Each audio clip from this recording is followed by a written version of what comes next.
The first step is to create a template. So we want to select the type tool, select your video, and type out a word or phrase of your choice. So I'm going to go for BFQT. Then we'll go into Effect Controls, go into Text, and you can change the font. You can do everything here. But the most important thing here for me is I want to keep this close together. So I'm going to go into VA, which is tracking. I'm just going to bring that closer together like this. Then we can just position this in the very center. Feel free to increase the scale.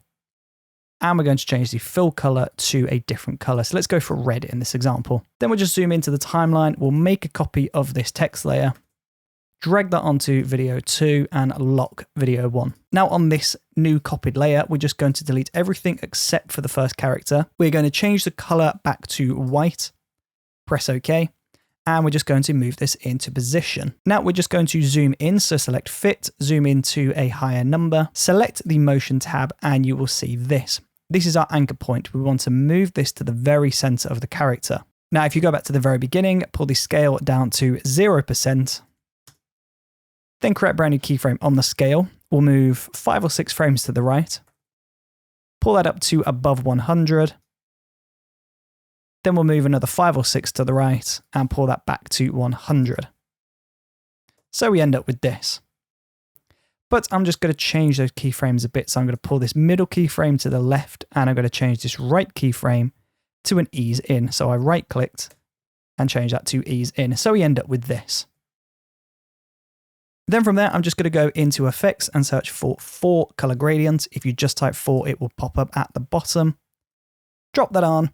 And in 4 color gradient, we're going to change all of these settings. So if we zoom out, you can see these are our points. We want to move these much closer in, like this. Then we'll zoom back in and we can change the colors. So I'm going to go for a nice purple, I think. So I'm going to select this nice purple. Then I'll go for a blue to add some contrast. Keep that one as pink. And then I'm just going to make this one darker just to add that contrast. Increase the blend a little bit. And now we have this. So now I'm just going to make a copy of that layer. We'll change the character to the second character in the phrase. And then just move that over in position. And keep working through every single character until you've completed this. You can see if you've got a long phrase, this might take a while. Now, once you've done this, you can delete the bottom layer, which is the template layer. Move everything back down and we'll play this back.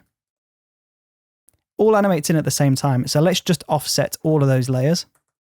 So second layer coming 2 frames later, third layer 2 frames later, fourth layer 2 frames later, and they now animate in like this.